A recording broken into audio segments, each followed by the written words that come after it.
اعوذ باللہ من الشیطان الرجیم بسم اللہ الرحمن الرحیم اللہم صلی علی محمد وآل محمد وعجل فرج۔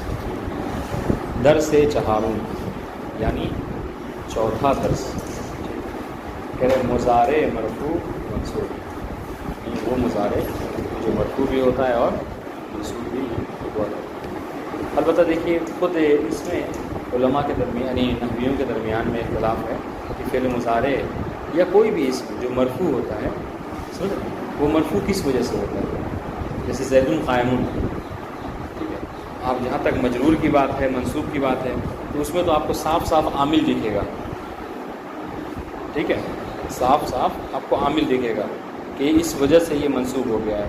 جیسے سمیتو سعیدن، ٹھیک ہے، عفواً سمیتو من سعیدن، رأیتو سعیدن، یہ جو سعیدن منصوب ہوا ہے یا سعیدن جو مجرور ہوا ہے، آپ صاف کہیں گے کہ سمیتو من سعیدن میں کیونکہ من حرف جر ہے، سعیدن مجرور ہو گیا، عامل یہاں پر واضح ہے، ٹھیک ہے۔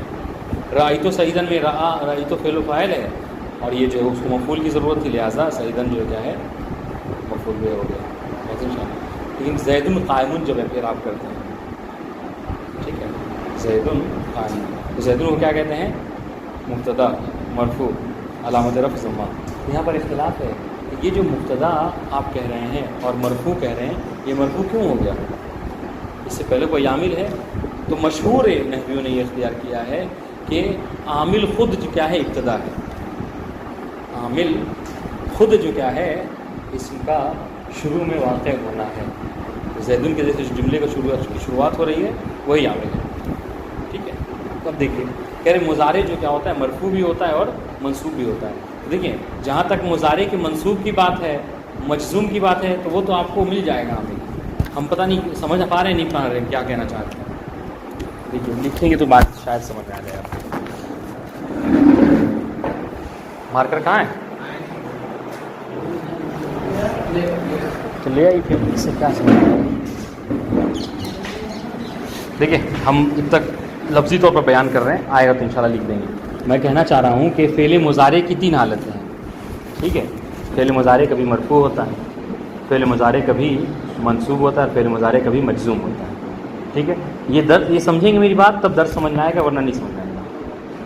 اور یہ وہ ہوتا تو ہم آگے پہ لکھ دیتے۔ فعل مضارع کی تین حالتیں ہیں، فعل مضارع مرفوع، فعل مضارع منصوب، فعل مضارع مجزوم۔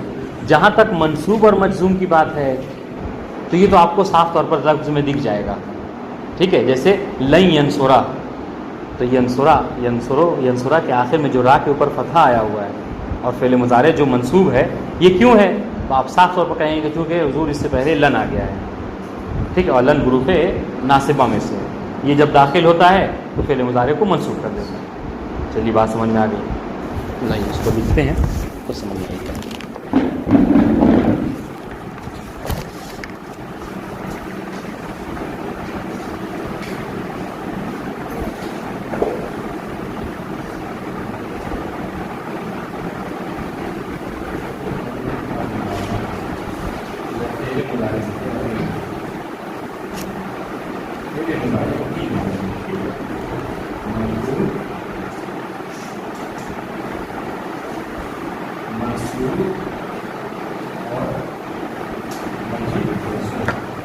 چوتھی حالت کیا ہے؟ مجزوم۔ صحیح غلط ہے؟ فعل مضارع کی چوتھی حالت کیوں؟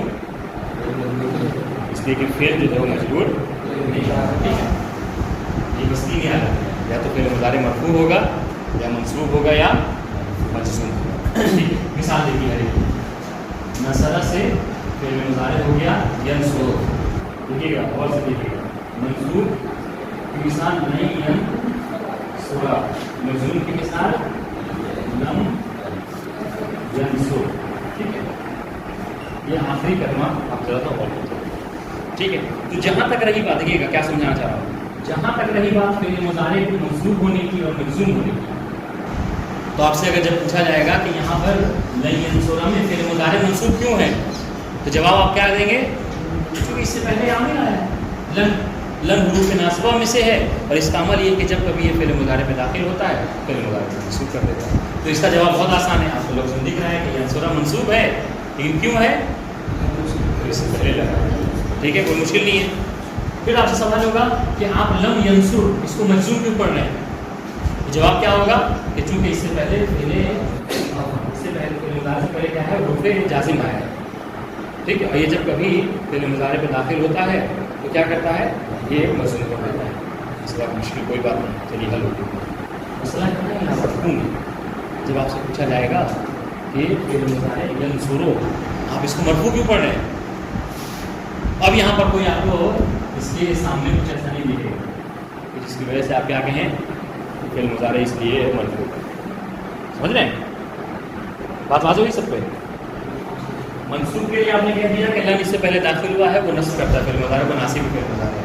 مجزوم اس لیے چونکہ لم داخل ہوا ہے فعل مضارع کو جزم دیتا ہے. یہ ینصر مرفوع کیوں پڑھ رہے ہیں, اس کو ینصر کیوں نہیں پڑھ رہے, ینصر کیوں نہیں پڑھ رہے, بات ان شاء اللہ. یہاں پر نحوی کیا کہتے ہیں کہ فعل مضارع کا خود ابتدا میں واقع ہو جانا ہی. ٹھیک, البتہ یہ اسم کے حوالے سے, فعل مضارع کے حوالے سے وہ یہ کہتے ہیں کہ فعل مضارع کا عوامل دیکھیے گا بس نہیں ہے. یہاں پہ کیا کہتے ہیں, ایک صیغہ ہے جو نحوی کہتے ہیں فعل مضارع کے مرفوع ہونے کے حوالے سے, کہتے ہیں فعل مضارع کا, ٹھیک ہے, عوامل ناصبہ و جازمہ سے خالی ہونا, ٹھیک ہے, ہی سبب ہے اس کے مرفوع ہونے. ٹھیک ہے, فعل مضارع جب پوچھا جائے فعل مضارع کیوں مرفوع ہے تو آپ کیا جواب دیں گے, کیونکہ اس کے اوپر نہ کوئی عوامل ہے. کیونکہ دیکھیے ہمارے پاس 3 ہی آپشن ہے, یا تو فعل مضارع مرفوع ہوگا, سنیے میری طرح, لکھنا بعد میں ہے, یہ ابھی پہلے سن لیں, سمجھ لیں فائدہ کیا لکھنے کا. ہم نے کہا کہ ہمارے پاس فعل مضارع کی 3 ہی حالتیں, یا تو فعل مضارع مرفوع ہوگا, یا منصوب ہوگا, یا مجزوم ہوگا. ٹھیک ہے, منصوب کب ہوگا جب اس کو حروف ناصبہ داخل ہو جائے, مجزوم کب ہوگا جب اس کو حروف جازمہ داخل ہو جائے. ایک حالت بچتی ہے فعل مضارع کے مرفوع ہونے کی, تو مرفوع کب ہوتا ہے, تو انہوں نے کہا کہ جب ایسے عوامل سے خالی ہو کہ جو فعل مضارع کو نصب دیتے ہیں یا جزم دیتے ہیں. یعنی فعل مضارع کا عوامل ناصبہ و جازمہ سے خالی ہونا یہ خود اس بات کی دلیل ہے کہ فعل مضارع کیا ہے. بہت ان شاء اللہ. تو یہاں پر جب پوچھا جائے کہ ینصر کیوں مرفوع ہے تو جواب کیا ہوگا کہ چونکہ اس کے اوپر نہ کوئی عوامل ناصبہ آیا ہے اور نہ کوئی عوامل جازمہ آیا ہے, اور ہمارے پاس 3 ہی آپشن ہیں. ٹھیک ہے, فعل مضارع میں یا تو منصوب رکھیں گے, یا اس میں منصوب میں رکھیں گے, یا مرفوع میں رکھیں گے. منصوب میں نہیں رکھ سکتے چونکہ کوئی عامل نصب و عامل جزم آیا نہیں ہے, لہٰذا آپ اس کو کیا رکھیں گے, بتا دیں ان شاء اللہ. بس اتنی سی بات.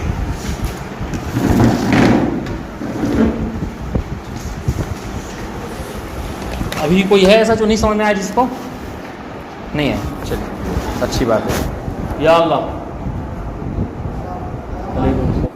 مارکر دے جاؤ, سنیے, کہہ رہے علائم رفع مضارع, فعل مضارع کی رفع کی علامت رفع در اصل ضمہ ہے.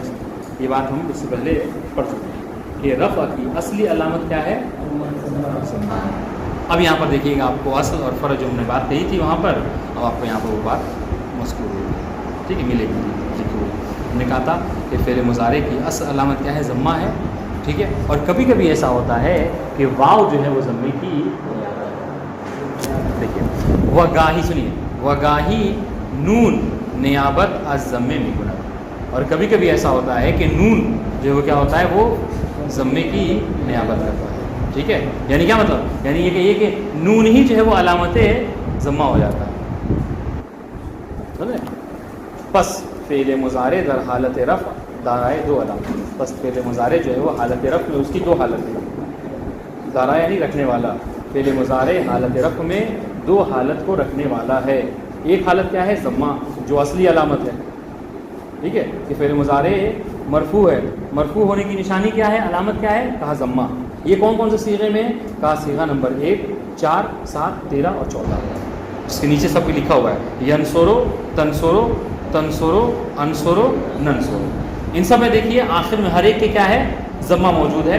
ٹھیک ہے, تو جب بھی آپ اس کا اعراب کریں گے تو کیا کہیں گے, مثال آپ سے پوچھا گیا انصرو, انصرو زیدن, اس کا اعراب کیا کریں گے, تو کہیں گے انصرو فعل مضارع مرفوع علامت رفع ضمہ.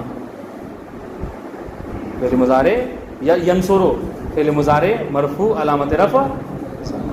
بہت انشاءاللہ جی, تو یاد رکھیے گا. پہلے میں، چوتھے میں، ساتویں میں، 13ویں میں اور 14ویں میں، ان 14 میں سے جو فعل مضارع کے 14 صیغے ہیں، ان میں سے 5 صیغوں میں فعل مضارع کیا ہے؟ مرفوع ہوتا ہے اور علامت رفع ضمہ ہوتا ہے. ٹھیک ہے، آگے آئیے دوسری حالت. ابھی اور ایک بات مسئلہ ہے کہ دلفعلہائے ناقص صیغہائے یک، چہار، ہفت، سیزدے و چہاردے علامت رفع ضمہ مقدر است. کہہ رہے کہ فعل ناقص کے پہلے، چوتھے، ساتویں، 13ویں اور 14ویں صیغے میں یہاں پر بھی علامت رفع ضمہ ہے. ٹھیک ہے، لیکن وہ ضمہ کیا ہے؟ مقدر ہے. تو دونوں میں فرق کیا ہو گیا؟ اوپر جو ہے کیا ہے؟ ینصر و تنصر میں ضمہ ہے علامت رفع، لیکن وہ ظاہر ہے. اور یہاں پر بھی ضمہ ہے، لیکن وہ ضمہ کیا ہے؟ مقدر ہے. مقدر یعنی پوشیدہ ہے. ٹھیک ہے، ہاں اس سے اب اس کو سمجھنا ہوگا کہ فعل ناقص کسے کہتے ہیں. فعل ناقص کسے کہتے ہیں؟ تو آپ ہاں حروف الا آ جائے. ٹھیک ہے، حسن. دیکھیں 3 قسمیں، وہ تو لے گئے مارکر. 3 قسمیں ہمارے پاس. ٹھیک ہے، مثال، اجوف، ناقص. ٹھیک ہے، جنہوں نے اس سے پہلے صرف پڑھا ہے اور یاد ہے تو انہوں نے پڑھا ہوگا کہ فعل جو ہے وہ 3 قسم کا ہوتا ہے: مثال، اجوف، ناقص. مثال کسے کہتے ہیں؟ یعنی حروف علت کا فاؤل فعل میں واقع ہونا. اگر حروف علت فاؤل فعل میں واقع ہو جائے تو اسے مثال کہتے ہیں. اجوف کسے کہتے ہیں؟ کا حروف علت کا عین الکلمہ میں واقع ہو جانا. اور ناقص کسے کہتے ہیں؟ حروف علت کا لام الفعل میں واقع ہو جانا. تو یہاں آپ مثال دیکھ لیجئے، یہ جتنے افعال ہیں، یرمی، ترمی، تدعو، اخشا، نقشہ، ان سب میں اور ہم نے کیا کہا ہے؟ ہم نے کہا کہ لام کلمہ یا عین کلمہ آپ کو دیکھنا ہو تو اس کی اصل کی طرف پلٹا کر دیکھیے. تو یہ جو یرمی ہے یا تدعی یا ترمی ہے، یا اس میں کیا ہے؟ رما ہے. سمجھ رہے ہیں؟ تو آخر میں اس کے لام کلمہ میں حروف علت واقع ہے. خیر، تو واضح ہو گیا. فعل ناقص کسے کہتے ہیں؟ ہاں، یعنی فعل ناقص اس فعل کو کہتے ہیں کہ جس کے لام کلمہ میں کیا؟ حروف علت. حروف علت 3 میں سے کوئی ایک حرف. واو الف یا. واضح انشاءاللہ. اب دیکھیے ہر ایک میں ایسا ہے کہ یرمی، ترمی، تدعو، اخشا، نقشہ. دیکھیے علامت رفع پنج فعل ناقص ناقص بالا. کہ اوپر کے جو 5 افعال ہیں اور پانچوں کے پانچوں افعال کیا ہیں؟ ناقص ہیں. ٹھیک ہے، کیا ہے علامت رفع؟ اس میں کیا ہے؟ کہ ضمہ مقدر ہے. ضمہ ہے لیکن ضمہ ظاہرہ نہیں بلکہ ضمہ مقدرہ ہے. کہ در اصل این چنین بودے، کہ جو دراصل یہ تھے: یرمیو، ترمیو، تدعو، اخشیو اور نقشیو. واضح انشاءاللہ. لیکن اس کو ہم نے کہا تھا آپ سے، کل شاید یہ بات گزری تھی کہ عرب جو ہے وہ اس طریقے سے نہیں بولتے ہیں. ٹھیک ہے، تدعو نہیں بولتے. کہتے ہیں کہ ہماری زبان پر یہ بولنا کیا ہے؟ ثقیل ہے، اور جو چیز ہماری زبان پہ ثقیل ہوتی ہے ہم اس کو وہ نہیں بولتے. لہٰذا تدعو کو کر دیا تدعو. واضح انشاءاللہ. ٹھیک ہے، تو ضمہ ہے لیکن ضمہ کیا ہے؟ مقدر ہے. واضح انشاءاللہ. ٹھیک. دوسری حالت سنیے گا. کہہ رہے دوسری حالت کیا ہے؟ کہہ رہے نون در افعال خمسے کہ آنہا عبارت اندر، کہ علامت رفع جو کیا ہے؟ نون ہے. اصل علامت رفع کی ضمہ ہے، لیکن کبھی کبھی نون بھی جو ہے کیا ہے؟ علامت رفع بن جاتا ہے. اور یہ کہاں پر ہے؟ کہہ رہے فعل مضارع کے 5 صیغوں میں. 5 صیغوں میں. تو دیکھیں 14 میں سے 5 صیغے وہ ہیں کہ جہاں پر ضمہ ہے علامت رفع، اور 5 صیغے وہ ہیں جہاں پر کیا ہے؟ نون جو ہے وہ علامت رفع ہے. اور یہ کون کون سے ہیں؟ کہہ رہے ینصرانے، تنصرانے، ینصرونا، تنصرونا اور تنصرینا. واضح انشاءاللہ. یہ وہ افعال ہیں کہ جن میں فعل مضارع کیا ہوتا ہے؟ مرفوع ہوتا ہے، اور علامت رفع ثبوتی نون کہا جاتا ہے، یعنی نون کا ثابت ہونا، نون کا موجود ہونا. اب مثال طور پر آپ ینصرانے کی ترکیب کریں گے. سنیے گا، ینصرانے کی آپ سے پوچھا جائے کہ ینصرانے کی ترکیب کیجیے، تو کیا ترکیب کریں گے؟ کہیں گے ینصرانے فعل مضارع مرفوع اور علامت رفع کیا ہے؟ ثبوت نون. علامت رفع نون کا موجود ہونا. واضح انشاءاللہ. ہاں، اس طریقے سے تنصرونا، ینصرونا، ان سب کا اعراب جو کیا ہے؟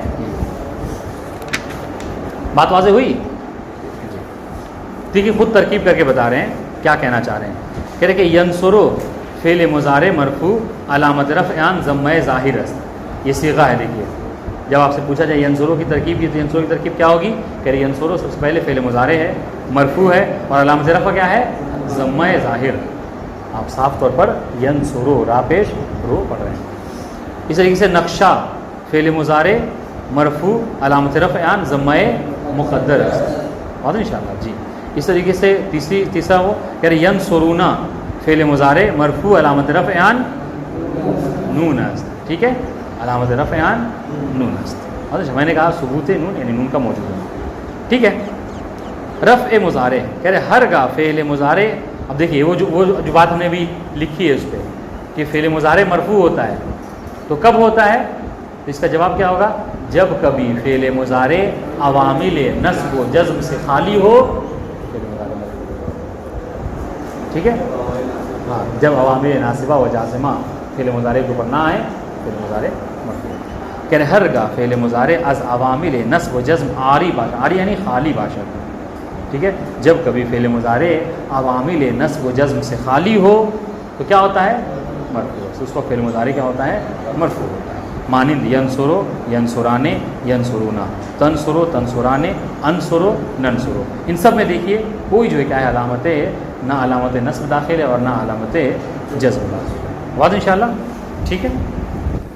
تو اس بات کو بہرحال آپ لوگ جو ہے وہ سمجھیے گا، غور کیجیے گا کہ فعل مضارع ان صورتوں میں کیا ہوتا ہے؟ مرفوع ہوتا ہے. بات ان شاء اللہ. کوئی ایسا ہے جس کو نہ سمجھ میں آئی ہو بات؟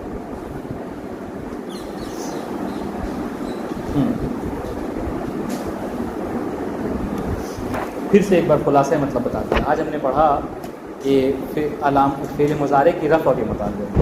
ٹھیک ہے، تو ہم کہہ رہے ہیں کہ جیسا کہ اس سے پہلے بھی ہم کہہ چکے ہیں کہ علامت اصلی رفع کیا ہے؟ ضمہ ہے. رفع کی اصلی علامت ضمہ ہے. اور کبھی کبھی ایسا ہوتا ہے کہ نون، حالانکہ واو بھی ہوتا ہے، افعال خمسہ میں انشاءاللہ ہم پڑھیں گے اسماء خمسہ میں، لیکن یہاں پر کہہ رہے ہیں کبھی کبھی ایسا ہوتا ہے کہ نون جو ہوتا ہے وہ علامت رفع بن جایا کرتا ہے. بات انشاءاللہ تو سنیں. تو جہاں تک اب چونکہ ہمیں فعل مضارع کے متعلق پڑھنا ہے، فعل مضارع کی رفع کے حوالے سے دو حالتیں ہیں. فعل مضارع کی رفع کے حوالے سے دو حالتیں. پہلی حالت یہ ہے کہ فعل مضارع مرفوع ہوتا ہے. مرفوع ہونے کا مطلب کیا ہے؟ فعل مضارع مرفوع ہوتا ہے اس کا مطلب کیا ہے کہ اور علامت رفع کیا ہے؟ ضمہ ظاہرہ. ضمہ ہے اور وہ آخر میں آپ کو ظاہراً دکھائے. اور یہ کہاں پر ہے؟ کہا کہ فعل مضارع کے 5 سے. ٹھیک ہے، اور انشاءاللہ ینصرو تنصرو انصرو ننصرو اور تنصرینا. اور انشاءاللہ ان 5 صیغوں میں ان 5 صیغوں میں جو ہے وہ فعل مضارع کیا ہوتا ہے؟ مرفوع ہوتا ہے. اور دوسری حالت کیا ہے کہ کبھی کبھی جو نون ہے، ٹھیک ہے، یہ نیابت کرتا ہے کس کی؟ ضمے کی. علامت رفع جو کیا ہے؟ ثبوت نون ہے. اور انشاءاللہ اور یہ کیا ہے؟ یہ افعال خمسہ میں ہوتا ہے. ہاں ایک بات اور بتائی انہوں نے، کہا کہ ہمیشہ ضروری نہیں ہے کہ ضمہ کیا ہو؟ ظاہرہ ہی ہو. کبھی کبھی ایسا ہوتا ہے یرحمکم اللہ کہ فعل مضارع اگر ناقص ہو تو فعل مضارع ناقص میں علامت رفع ضمہ ہے لیکن وہ ضمہ ظاہرہ نہیں ہے بلکہ ضمہ مقدرہ ہوا کرتا ہے. اور انشاءاللہ اور ہم نے بتایا کہ فعل ناقص کسے کہتے ہیں؟ کہ فعل ناقص اسے کہتے ہیں کہ جب کبھی فعل مضارع کے لام کلمہ میں حروف علت میں سے کوئی حرف آ جائے. اور انشاءاللہ تو یہ بہرحال اور ایک اور آخری بات جو ہم نے پڑھی وہ یہ کہ فعل مضارع مرفوع ہوتا ہے. اس کی یہ کیسے سمجھ میں آیا کب فعل مضارع مرفوع ہوتا ہے؟ تو کہا کہ فعل مضارع مرفوع ہوتا ہے اس وقت کہ جب وہ عوامل نصب و جزم سے عاری ہو، خالی. ٹھیک ہے، اگر عوامل نصب موجود ہے فعل مضارع منصوب ہو جاتا ہے، عوامل جزم موجود ہے تو فعل مضارع مجزوم ہو جاتا ہے. لیکن اگر عوامل نصب و جزم سے فعل مضارع خالی ہوتا ہے تو اس وقت فعل مضارع مرفوع ہوا کرتا ہے. بات آتا ہے انشاءاللہ. ہاں فعل ناقص بتایا. دیکھیے فعل کی 3 قسمیں ہیں علت کے حوالے سے، یعنی حروف علت کے کلمے میں فعل میں موجود ہونے کے حوالے سے فعل کی 3 قسمیں ہیں. ایک کہتے ہیں مثال، دوسری اجوف اور تیسری جو ہے ناقص. مثال اسے کہتے ہیں کہ فعل مضارع کے یا فعل کے فاعل فعل میں فا کلمہ میں کیا ہو؟ حروف علت موجود ہو. ٹھیک ہے. اور اجوف کسے کہتے ہیں کہ فعل کے عین کلمہ میں حروف علت موجود ہو. اور لام کلمہ میں فعل مضارع کے فعل کیا مضارع ضروری نہیں ہے، فعل کے اگر لام کلمہ میں حروف علت موجود ہوتا ہے تو اس کو ناقص کہا جاتا ہے. ٹھیک. والسلام علیکم ورحمۃ اللہ